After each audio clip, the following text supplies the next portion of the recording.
Hey Biology 1, today, or at least the day that you watch this, it'll be October 5th. Right now it's actually September 27th, and I'll be seeing you all tomorrow morning. So, but I wanted to go ahead and video this before I go out of town so that you can have it. Okay, I'm not going to be here today. I'm going to go over the second part of the module, and then if this doesn't last that long, I want you all to go to your study guide that is on page 159, okay, and 160. If you're done, if we finish early, just to fill the rest of the class time, I want you to go ahead and go to your study guide. This hair's going to drive me crazy. I may have to leave here so I can go get a clippy to get my hair out of my face. So anyway, because y'all know I can't stand having hair in my face.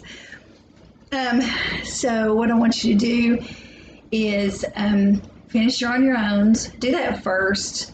Work on your on your owns first. And then if you have a bunch of extra time, do the study guide. Okay? So, but the study guide will not be assigned for the week. It's just an in-class, keep you busy kind of thing so that you all don't kill Miss Hedrick for me, okay? So please be sweet to her. She's sweet, so you be good to her. Okay, so anyway, okay, we're going to start on page 139, but I'm going to open us like always in prayer. Dear Heavenly Father, I hope that during this session that you can open the kids' eyes up to how incredible you are, how unfathomable this chemical reactions are. Lord, I hope that you open their eyes and allow them to understand this so that they can see just how big and amazing you are in the tiniest of things, in atoms. All these things in Jesus' name, amen. Okay. I happen to really like this section because, as you know, I used to teach chemistry. So I don't teach chemistry anymore. I kind of needed a break from it for a little while. I was at co-op from 8:30 to 5 o'clock every week, and it's just too much with all the things that I have to do with my 1,000 children and all that. So I just said I'm not going to do it. So, and I'm glad to not be doing it, but I kind of miss it too because it's a lot of fun. All right, so here we're going to go over some things about chemistry. Things that you're going to learn today are like a little pre-chemistry stuff, okay? So we're in the second part of Module 5. Starting on page 139, we're going to start talking about chemical changes. Side note, it is 5:21 p.m. We had to go to a funeral today. We had to go to church today, and so my husband normally comes in from church and takes this happy little nap. So he will probably be waking up here in just a little bit, and you'll hear him call my name. And so I'm going to take care of him while I'm taking care of you. Or maybe he'll sleep late, which would be typical too. I've also told my kids to stay out of the house, which means that they will not. That means that they will be running in and out of the house like crazy. So, FYI, if you hear background noise, I'm at home. There. Okay, so kind of got this Marilyn Monroe hair thing going on today. Either that or that, you know, something looks like it's been in a wind tunnel. Okay, who's in the den? No one answers. Maybe it's the dishwasher.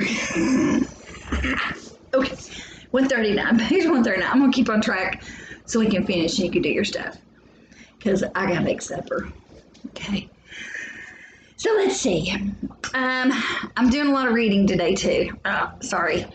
Look on page 139, very top of the page, chemical changes.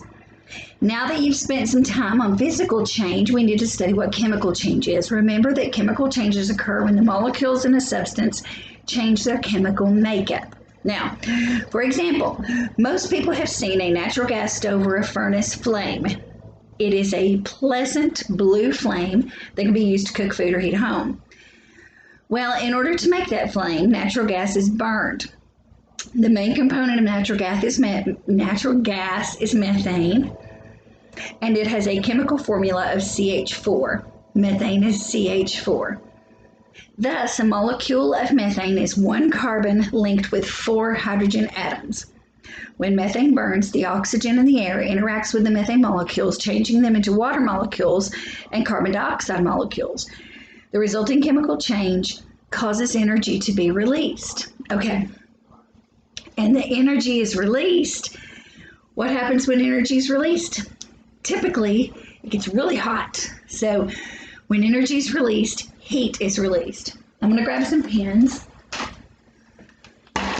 so I can mark on my board. I moved my table over on this side today because this is where I put my board.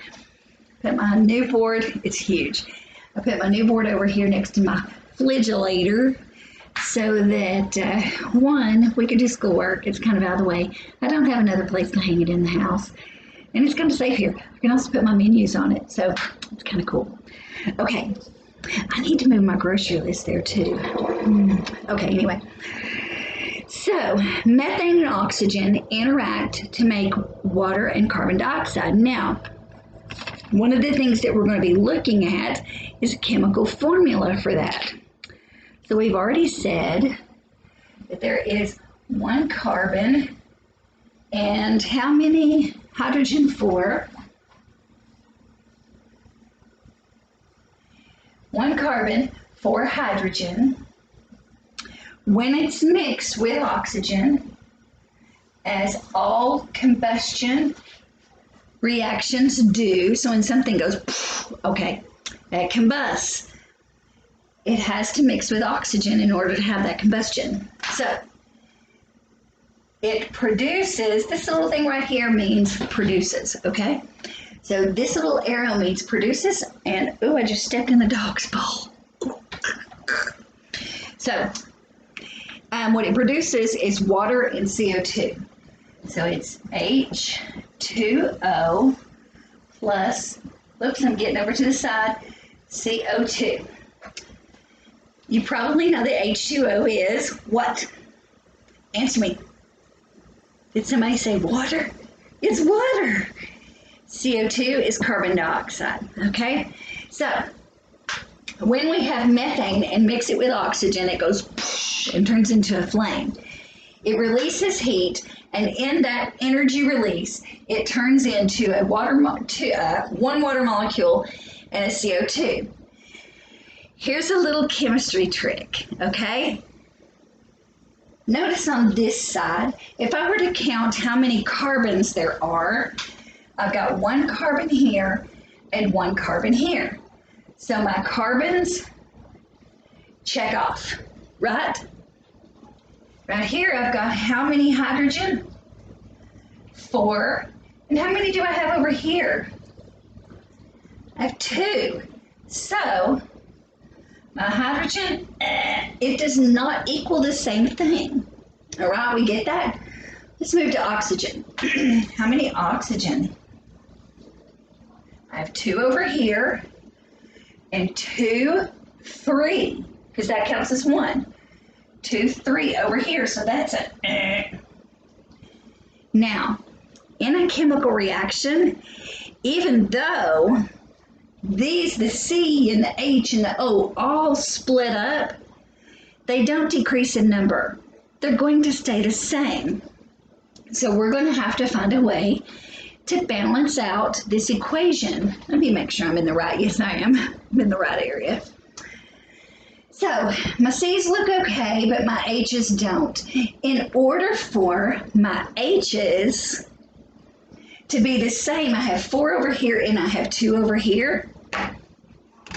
I'm going to take my black pen and I'm going to write a 2. Right, that's not really a good representation. Let me not do that. I did that for chemistry class, but I don't do it for y'all. I'm going to do my product. I'm going to make a little arrow because I took up too much space. But I'm going to put a 2 here. Why would I put a 2 there? Because 2 times 2 is 4. So now I have 4 hydrogen over here, and 4 hydrogen here. So guess what? That's in check. Still having a problem though. What doesn't balance? My oxygens don't balance. So let's go through it again. On this side, I have 2 oxygen. And on this side, I have 2 here. And now I have 2 more right there. Because 2 times 1 is 2. If the big number is on this side, you have to multiply each of these things by 2. Just like you did 2 times 2 to make 4, and 4 balance 4. On this side, you have to do 2 times 1 equals 2 plus 2. 2 plus 2 is 4. But on this side, we only have 2. So what do? I'll make my little plus over here. I make this a 2. So now I have how many carbon? 1, 1. How many hydrogen? 4. 2 times 2 is 4. So my hydrogen are in check. Now how many oxygen? 2 times 2 is 4. Then I have 2 times 1 is 2, plus 2 is 4. So when I'm writing this out, like I said, the numbers in a chemical change. The numbers of the atoms, they split up. Everything splits up, okay? We had methane, we had oxygen. They came together and went boom. And then when they went boom, it split up all the atoms, and the atoms reconnected as water and carbon dioxide. That doesn't mean that any atoms were lost. You don't lose atoms. You just have to see how they balance out. So methane plus 2 oxygen molecules produces 2 water molecules and CO2, carbon dioxide. You're going to learn all about this in chemistry, but the biggest thing that you need to know is that this, before these black numbers, didn't match up. And it won't match up until it's balanced. So you have to figure out how it's balanced. It will balance in nature. If it doesn't balance in nature, then it's not this. Okay? Make sense? Probably not. Don't worry about it. You're not going to be tested on it, but you're going to learn in chemistry. All right. Let's see. I just taught you that whole page. And then some. Let's go ahead and do some on your own together. You want to?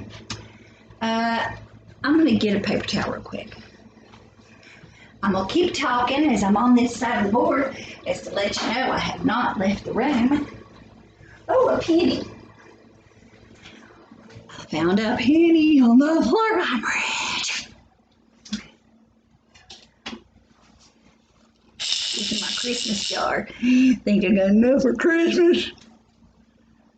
I do not have enough for Christmas. What I do with that is typically buy candy and things like that for their stockings. Or if people have put a lot of change of money into it, we go do angel tree stuff. So that's fun.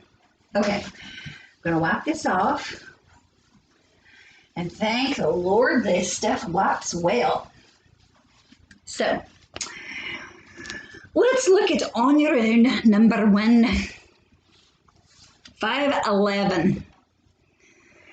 One of the main chemical reactions used to run an automobile engine is the combustion of octane, C8H18. This is the balanced chemical equation.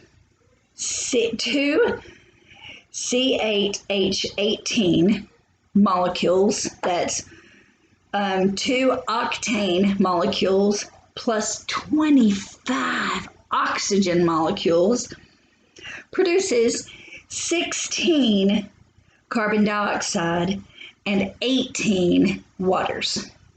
Okay, did you get a little something here about combustion? Anything that's combustible has to be reacted with oxygen. It reacts with oxygen. On the left side, it's the reactant. And it always produces water and carbon dioxide. Always, always, always. Cool. Okay? I'm going to lift that up there a little bit. Beta. Okay, so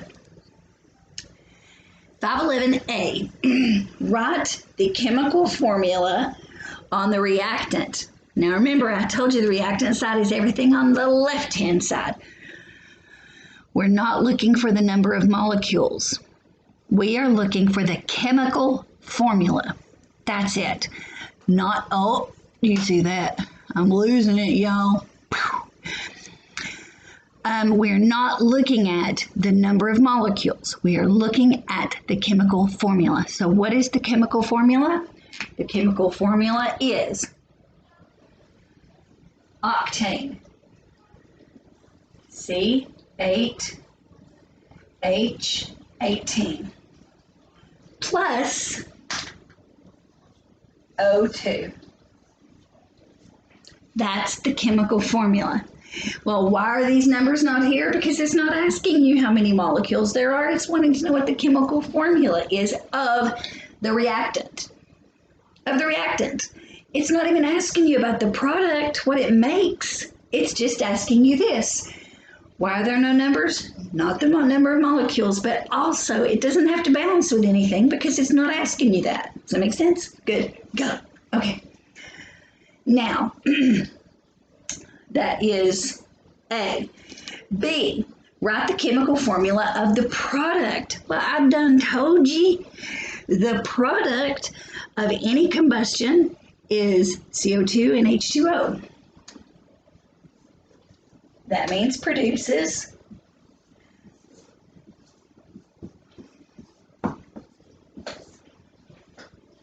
so A is right here. Oh, keep going, Brando. B is right there. A and B. Now, C. How many molecules of octane are used in this reaction? We'll look at the big number. The big number on the problem has a 2 right here. So C is 2. Now what's D asking? How many molecules of water are made in the reaction? So it's going to be over here. And if we look up at the problem, it's going to say this is going to have an 18. So it's going to be 18. Now, I'm going to go ahead and add the other numbers in just to make it correct. There's going to be 25 of these. And does that say 16? 16 CO2. That's a lot of work, right? So, like having all my little things. I need one of these in class. My little jar. This is much better because I can see my colors and all that stuff. Need a drink. Okay, A, B, C, D. This is 511. 1 potato, 2 potato, 3 potato off the board.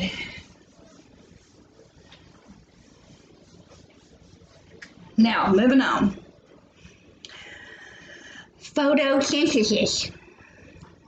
In photosynthesis, there is a chemical reaction. The chemical reaction is important for it to create its own food.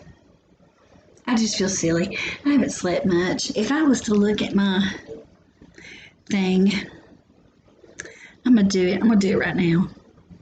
Y'all got time? You got time? Let's see. Ah, crud.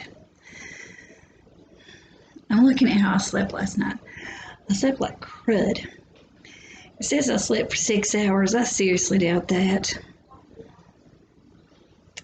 Okay. Yeah, I thought so.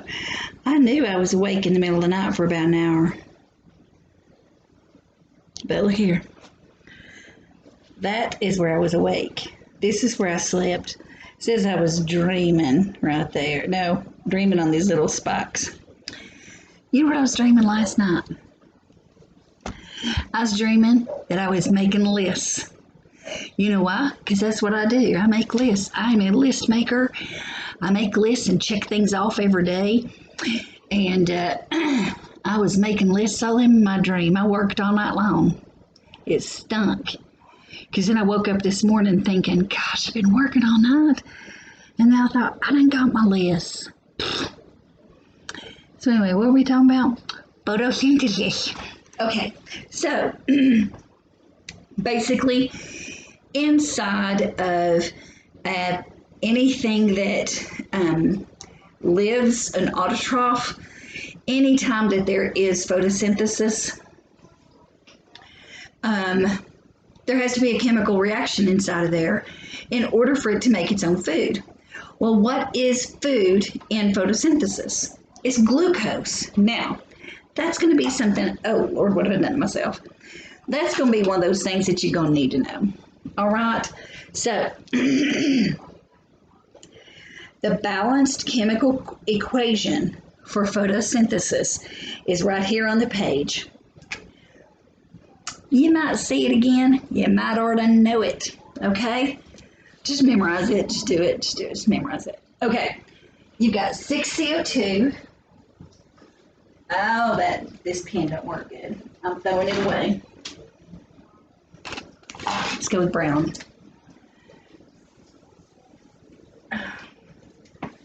You've got 6 CO2 and 6 waters. And it produces H6H12O6. I said H. C6H12O6 plus 6 oxygens. Now, do you remember how we've talked about how in the ecosystem, plants make oxygen and they take in carbon dioxide? We take in the oxygen that plants produce and put out carbon dioxide. Do you remember this? Okay, then this should help. Plants take in CO2 and water. Where do we get the water? From the rains came down and the floods came up the rain, okay? Yeah, so that's why plants need water. Hang on, I'm getting to something here. This is what happens when you don't water your plant. This is mint. And look how nasty and grody that is. That's because I haven't watered it. So if you don't water it, the leaves turn brown and it dies. But that plant ain't never gonna die. I thought I killed it a few weeks ago. I'm glad it ain't dead because I use mint for like food. Okay, so carbon dioxide. I feel like a weather girl.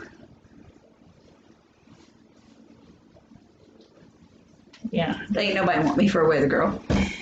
Also, when I get really tired, I get a little bit more country than I normally am. Sorry. So, okay. So the carbon dioxide that we breathe out, they take it in and add water. Those two things, with one more chemical, which we're going to talk about in a second, those two things produce this lovely mixture, C6H12O6. This is glucose. Glucose is sugar. Glucose. Glucose is sugar, and it produces the sugar and oxygen. This is the oxygen that it releases and that we breathe in. Got it? Okay. So, where am I at? I think I'm skipping a bunch of stuff here. I think I'm just blowing it out and it's teaching me. Okay. Yep, that's what I did. I blotted it out. So, all of the energy to make this happen comes from the sun. Now, I will tell you though that when the sun does stuff, it does produce energy, but it takes a while to get that energy pumping. So, just like a spark in your car is not going to do a whole lot. There's another one. A spark in your car is not going to do a whole lot. We put a little bit of gasoline to it. Now I can't use that because gasoline is used up. We all know that because we have to keep fueling our cars. Inside of a plant is this little thing that speeds up the process, and it's called a catalyst. And in these autotrophic organisms, anything that goes through photosynthesis, in these autotrophic organisms, they have a catalyst, something that speeds up the energy from the sun so that the plant can more quickly,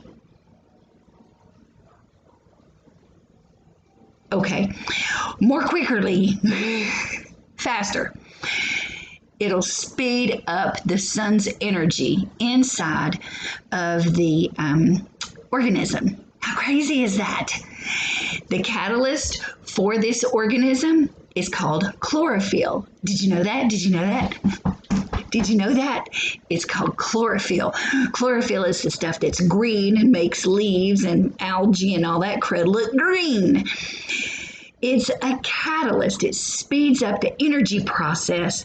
And the cool thing about a catalyst is you'll see on page 141, it's a substance that alters the speed of a chemical reaction. That means it speeds it up.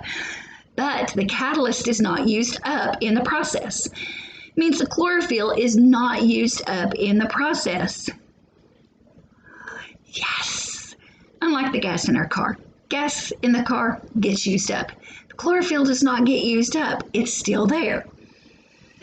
There are a few catalysts that are known to slow it down, but we're not going to talk about those because that's too hard. Let's see here. I wrote all this stuff down for me to read, but I'm just telling you a story, and I hope you understand. I'll talk more about it tomorrow too. Last week. So, God has designed his creation his creation so intricately that even a single cell organism like a euglena knows how to feed itself by collecting carbon dioxide and water. It goes and collects it. You remember how it's got the little foot that I told you about? It goes and collects all the carbon dioxide and water. That helps produce the catalyst for the chlorophyll, and it makes it a little bit faster so that it can be used for energy. Amazing. Now, let's go to page 142. Let's do these on your own. Y'all don't mind me doing on your own with you, do you? Okay.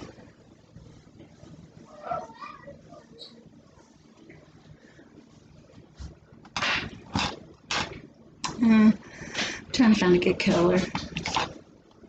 Okay, on your own, page 142, 512. A plant loses all of its chlorophyll. Will it be able to produce any glucose at all? Answer that. Answer it out loud. Yes or no?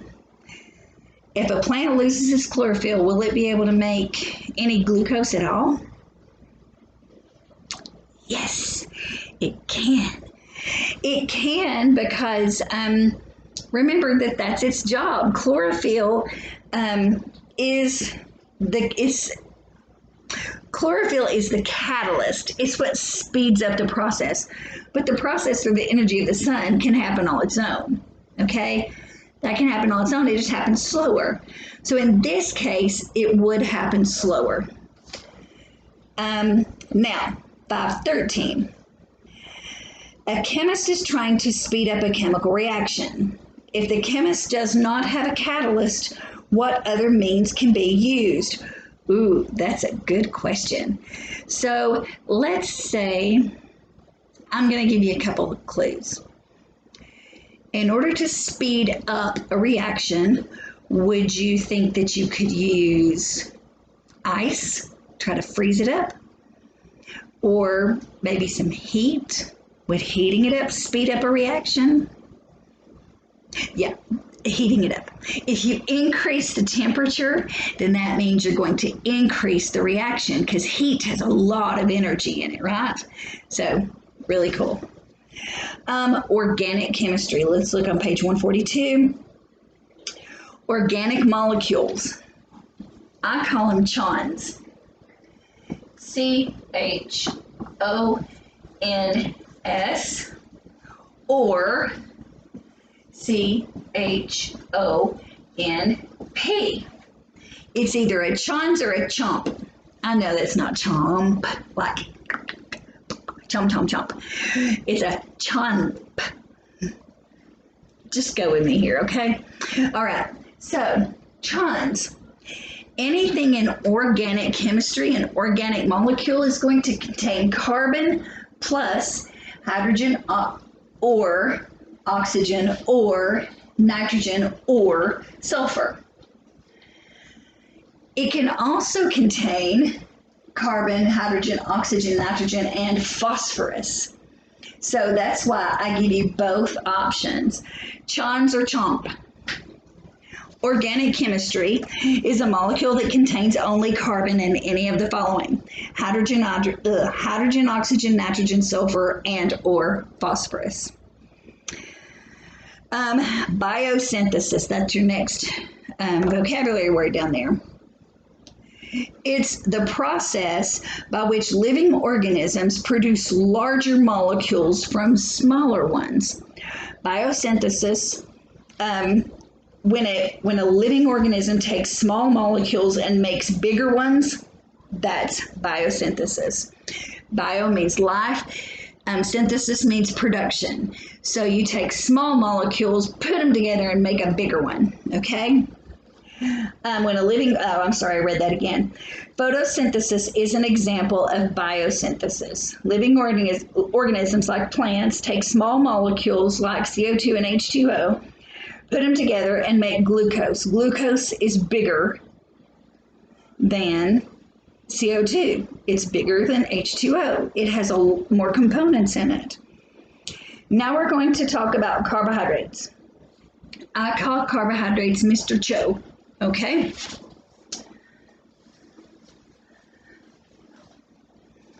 This is why. Carb equals Mr. Cho. Mr. Cho.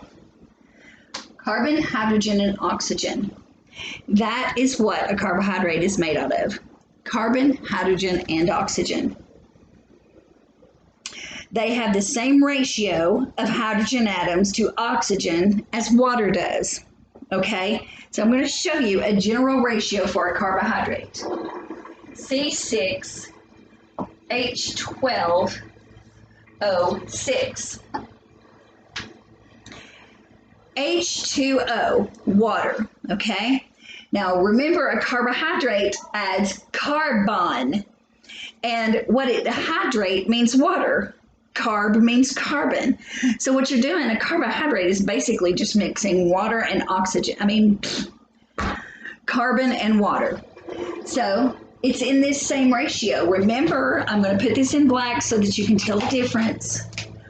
Water is H2O. So there's 1 oxygen to 2 hydrogen in water. In this carbohydrate, I just erased a whole bunch of stuff like a goober. In this, it's 1 to 2 as well, except it's going to be 6, 12, and 6. But it's the same ratio. There is 1 to 2, 6 to 12. It's the same ratio. If you have 6 12s, you have 1/2, right? I mean, that's just basic fractions. aka ratios. Okay.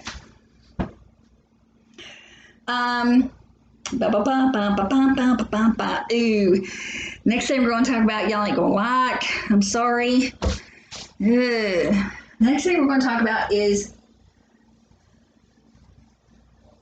I call it Mr. Cho because it's CHO, carbon, hydrogen, oxygen. And I happen to know a Mr. Cho. He's a funny man. He's a comedian and an actor. He's been in several movies. He was kind of popular there for a while, but he's really funny and he loves Jesus. So, okay, I'm finding pins. Look at page 143. I know, there ain't nobody wants to see this. This is a structural formula. What I have written out before is your carbohydrate. This is the chemical formula. The structural formula is different for a carbohydrate. You can find it on page 143. Now, this is called a Lewis structure, and it shows chemical bonding, like how chemicals come together and how they bond. So when all the atoms get released and through some kind of energy, they get released and they jump back together and they jump back together to form another product, other molecules, like we talked about before. Then when there's combustion, remember I told you it always ends up in oxygen and carbon dioxide. So, water and carbon dioxide. When that happens, it's whatever it is plus oxygen turns into carbon dioxide. Yes, carbon dioxide and water. So, the structural formula is how those things come together and how they bond together. It's just a picture version of it. Let's look at this. Now, remember I told you the formula up on the board. Count with me 6 C's for carbon. Look in the very center. 1, 2, 3, 4, 5, 6. Count with me all the H's. 1, 2, 3, 4, 5, 6, 7, 8, 9, 10, 11, 12. 12. Now I should get 6 oxygen. Count all the O's, even if they're connected to an H. 1, 2, 3, 4, 5, and then 1 at the very end, 6. Now, I think by this time we will have talked about this last week. I'm looking, maybe not. Maybe we're going to talk about it here in a minute, and I've just gotten my weeks messed up. Nope, we talked about it last week, where we talked about the electrons floating around. Yes, we talked about the electrons floating around on the outside of the protons and the neutrons. Those electrons have to grab onto other electrons to make these bonds, and this is where they're bonded. I know it's crazy, it sounds weird, but this is how they're bonded. We're going to go into a great deal of that when you go into chemistry. When I say we, I mean you and somebody else, because I'm not teaching chemistry anymore. So, notice in this picture that all of them have one little line that connects the H to the C or the O to the OH to the C. That's called a single bond. The 2 lines that are connected to the oxygen are called a double bond. Single bonds, double bonds. Now, you will be expected to write a simple form of this in chemistry. You will not be expected to draw a form of this in Biology 1, so that's why I'm kind of skimming through it. You can read about it this week and learn a little bit more. The more complex the molecule, the more complex the structure is going to be. Let's look down here. Now that you have a little bit of an understanding, I told you these things come together and it's how they reform and bond into a molecule. It's time to throw a curveball. Why curveballs? Many molecules have more than one structural formula. The one that you were looking at is glucose. The one that you're looking at on the bottom is glucose. It's just how it's put together. It doesn't change this. This doesn't change, but the way that it's set up does, okay? So one is called a chain structure. The one on top is a glucose chain structure. The one on the bottom is a glucose ring structure. When two different molecules have the same chemical formula, then they are called, oh, wait a minute, I'm sorry, I need to back up. I think that was fructose.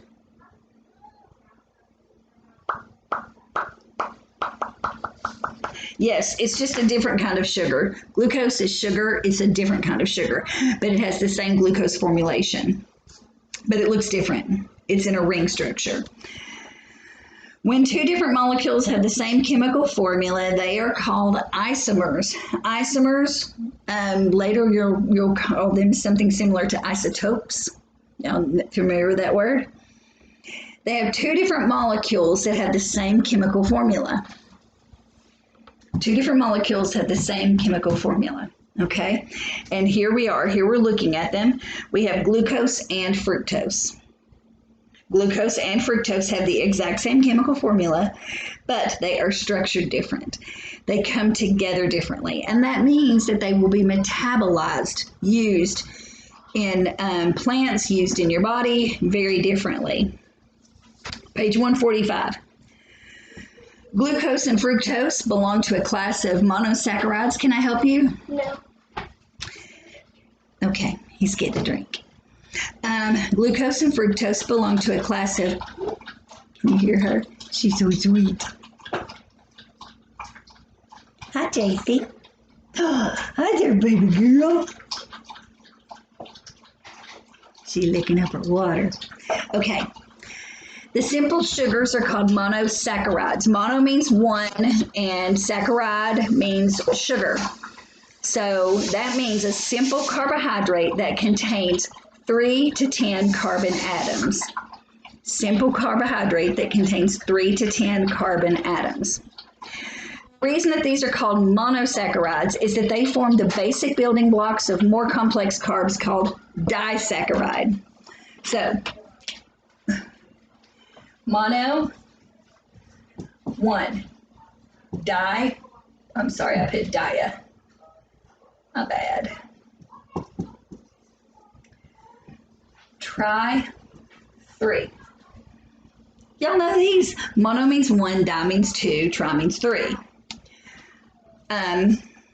Poly means many. So, disaccharides are carbohydrates that are made up of 2 or more monosaccharides. Polysaccharides are carbs that are made of more than 2. More than 2. I need to back that up. I keep making mistakes. It's because I haven't slept. Or it might be because I'm stupid. I'm not stupid. Okay, so carbs are made up of disaccharide are carbs that are made up of 2 monosaccharides, simple sugars. Polysaccharides are carbs that are made up of more than 2 simple sugars. For example, table sugar is a disaccharide. It's called sucrose. It is formed when glucose and fructose chemically react with a process called dehydration. Your table sugar is not wet. It is dry. It has had some of the moisture removed from it. How did that happen? It happened through a dehydration reaction, a chemical reaction in which molecules combine and the water is pushed out. So the chemical reaction occurs and the water is pushed out and it produces dry table salt. Here is a dehydration reaction that produces table sugar. It's a disaccharide, remember. Glucose and fructose produces sucrose, and then see the end of that is water. So water is the part that's left off. Go to 146. People and animals make their own starch, glycogen, when they have excess carbs to store. This is why people get fat, okay? They get fat not from eating as many fat foods. They get fat from eating too many sugars and carbohydrates. What happens is, if you have too many carbohydrates, it produces an excess of glycogen. And when it produces the excess of glycogen, it isn't released in your bowel or through your urinary tract. Instead, it says, hey, I'm gonna find me some fat cells and I'm gonna plump them up really good with water. Remember, water, water, water, water. So carbohydrate, hydrate means water. So what happens is this glycogen, if you don't use it for energy, that means if you don't work your tail end off at the gym or work out or run up and down, or you don't have a really good metabolism, that means that all of those carbohydrates that people eat get stored in fat cells as fat. It expands those fat cells with water, makes them good and big. And then if you do it the next day, and the next day, and the next day, and the next day, if you ate Thanksgiving every day, you would expect to gain weight, right? Because you're eating all that bread and that stuffing and that pumpkin pie. Too many sugars without burning off the sugar for energy with the glycogen results in fat, stored energy. So that is why people go on low carb diets, is they take in less carbohydrates and their body uses the fat stores for energy. And it is a very productive way to lose weight. Does that mean that they eat no carbohydrates? No, they should still have carbohydrates because your body needs that for your mitochondria to function really well. We're going to talk about the mitochondria. Remember, it's the powerhouse of the cell. So in order for energy to be created inside of this cell, you have to have energy back in that mitochondria, and that takes not just protein, but it takes carbohydrates. It takes some of that glycogen. You need a little bit of it, not a lot, okay? So, non-dietary. This kind of is dietary, though. All right. So, if you've read, carbohydrates are one of the principal sources of food energy that most animals use. And typically most animals work it off, but we people do not. We Netflix. So we what is it? Binge watch. Okay, so then there's hydrolysis. Hydrolysis, the breaking down complex molecules by the chemical addition of water. So hydrolysis is where it breaks down those chemical processes because you bring in water. Now, let's look at 514. What is the chemical formula of the molecule with the following structural? Now,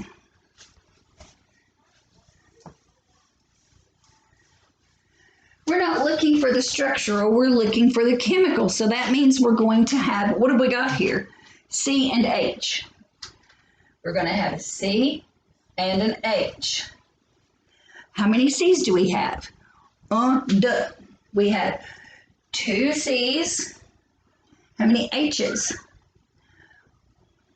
4. This is the chemical formula for this Lewis structure. Now, next one, 515. A chemist takes a polysaccharide and turns it into a disaccharide. Has the chemist used dehydration or hydrolysis? Well, let's look. Dehydration, hydrolysis.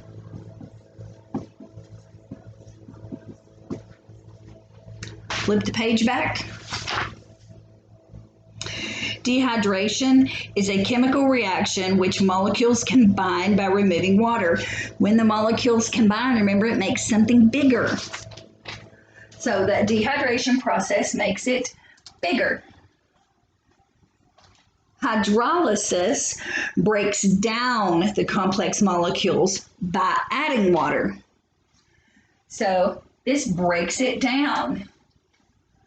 We're going in this question from a polysaccharide to a disaccharide. Is that up or down? Are we going up or down? Poly is bigger than di. It's more than 2. So we're going down. Down is hydrolysis. So the answer to 515 is hydrolysis. Hydrolysis. Okay. Let me see here. Quickly, we're going to talk about acids and bases, and we'll see how much more we have to go over. We're doing pretty good. Acids and bases.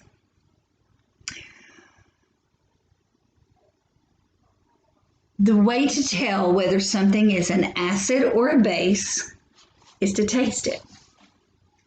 But we're not going to do that because we could die. Now, if I were to drink a Coke,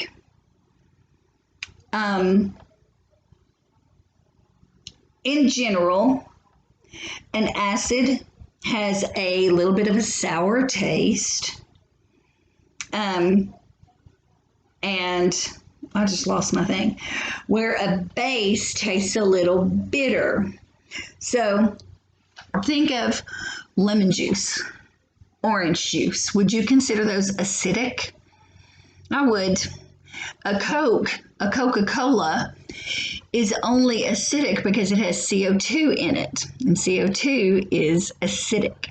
It can also be a base, but we're not going to go into that till chemistry.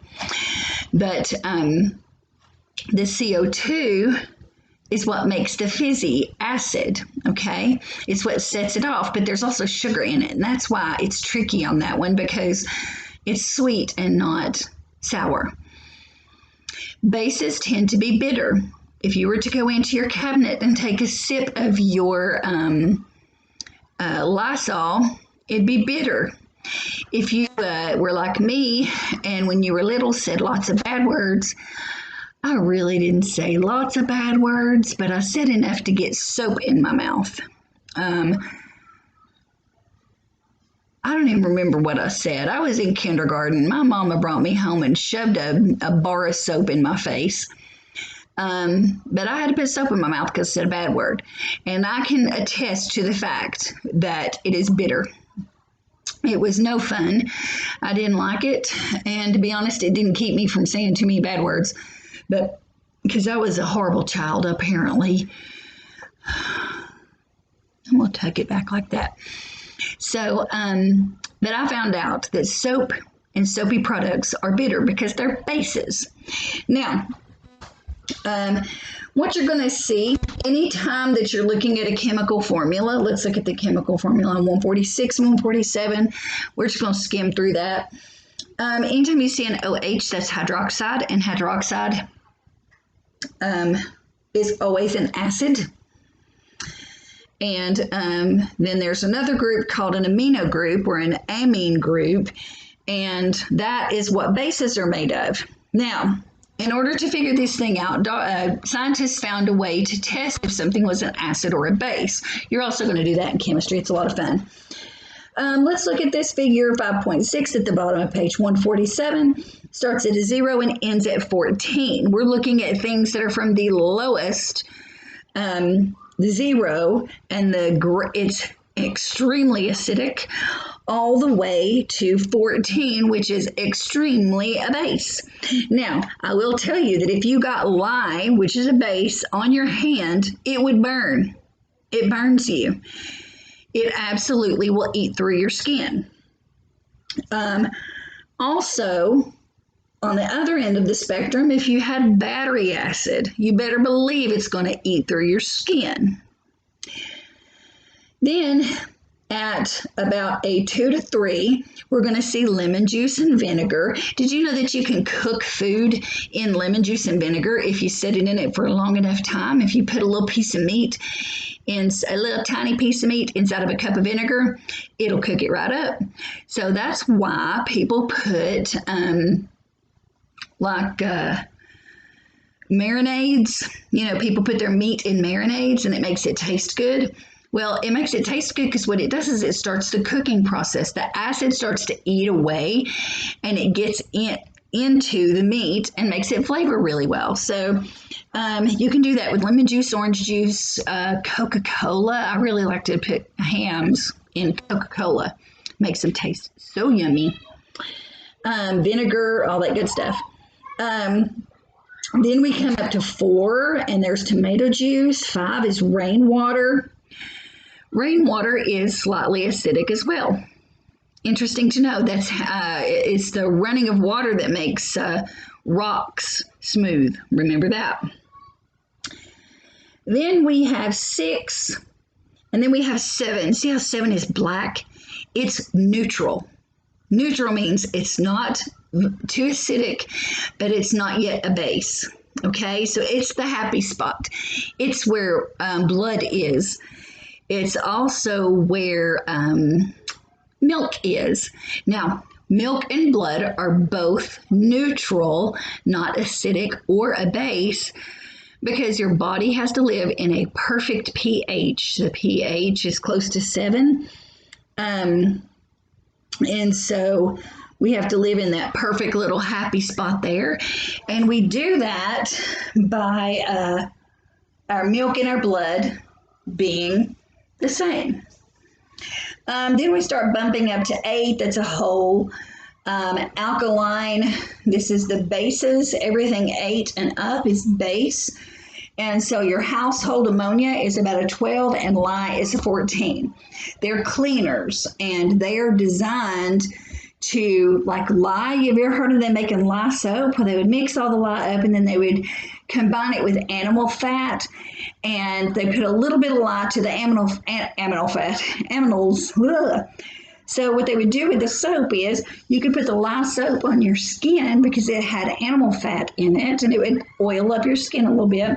But it was also take the grease and the grime and the dirt off. The lye would eat it off. So yeah, maybe that's why they didn't take so many baths back in the old days. They was afraid they're going to eat his skin off. Okay. So which solution, 516, write this down. Which solution is the most alkaline on this scale? It's 14. It's lye. Lye is the most alkaline. Which is the most acidic? Battery acid, of course. Now we're going to give a brief talk about lipids. You're going to need to know this forever and ever, amen. A lipid means fat. That's what it means. So a lipid, also known as fats, are complex molecules formed when 3 fatty acids, like the one shown in the figure 5.5, link to a substance known as glycerol in a dehydration reaction. So basically, the fat will combine with other things. Fats are not all bad. Babies, that their formula, the milk, mother's milk, is so fatty. So it's important for their brain growth. So there are certain good fats and then there are bad fats. I'm sure you've heard that 1,000 times in nutrition, but that's just something good to know. Lipids are not attracted to water. Oil and water, oil is fat. Oil and water separate, and that process is called hydrophobic. Hydro means water, phobic means afraid. So fat is afraid of water. All right, that's pretty cool. Let's go on down. I don't want to go into that one. Let's see. Enzymes, page 151. Enzymes are a special class of protein that act as catalysts for many of the chemical reactions that support life. So, an enzyme is a protein that acts as a catalyst to speed up chemical reactions that help support life. Now, let's see. Am I going to do that today? Am I going to do that? Nope. Okay. On page 154 and 155, basically that is going into DNA. I'm going to give you a whole rundown of DNA. In Module 7, we're going to talk about the most amazing things you've ever heard of in your entire life. I'm not kidding when I say that. It is so stinking amazing that I can't wait to share that with you. It's complex, so bring your brains that day. Get some good sleep. Don't fall asleep on me, okay? So I'm going to leave it at that. And we're exactly 1 hour in right now. So go ahead and finish your on your own. So we did most of those in class today. Just look up the answers and you're fine. When you're finished with that, go to page 159 and 160 and start on those study guide questions. Once again, study guides are not mandatory. You do not have to do it. But I tell you what, if you turn it in the week after, what day? The week after fall break. What day is that? I got my calendar right here. The 19th. Gosh, it's almost, how is this? Like today I'm talking about October 19th. How is that even possible? Okay, so if you'll turn the study guide in on October 19th, I'll give you some extra credit for it. And you never know, you might need it. So go ahead and do that for me. And you all thank sweet Miss Hedrick for being here with you today and sitting and listening to my crazy talk on this video. And I will see you all. I hope y'all have such a wonderful fall break. Oh gosh, I hope you have a great fall break. I hope you have such a good time. Please don't do your work over fall break. Do it now. Do your test. You're on your own, your test. And I don't think I gave you any labs. Let me see. Nope. You're going to skip.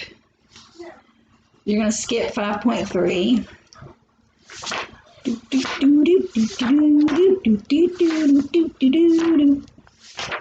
I'm looking. Oh, okay. You have the 2 extra credit labs from last week. You can turn those in on the 19th. Other than that, you're good. On your own. Do the on your own. Test number 5. Do that. Vocabulary. Once again, this is a hard-hitting vocabulary module. Biology is vocabulary. Sorry, but study the vocabulary. Study guide will help you do that. And so test on your own. The 2 extra credit labs. Feel free to do them. You don't have to do them if you don't want the extra credit. It's 5 points a piece. So you can get up to 10 points extra credit on your labs. And then if you want some more extra credit, do the study guide. I am all for extra credit, straight up. So that's it from me. We're in almost an hour and 5 minutes in. If you need me this week, you can text me.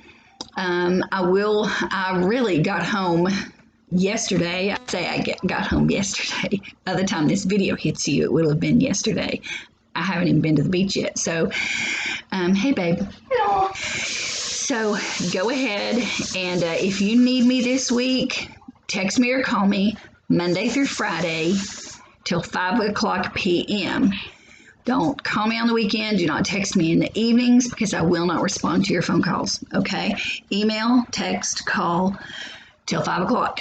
And then I will get those to you Monday through Friday. If you need me this coming week, October 5th through whatever, give me a call and I'll take care of it for you. I will see y'all soon. Have a wonderful fall break. Mwah. Dad's not home. He won't be home till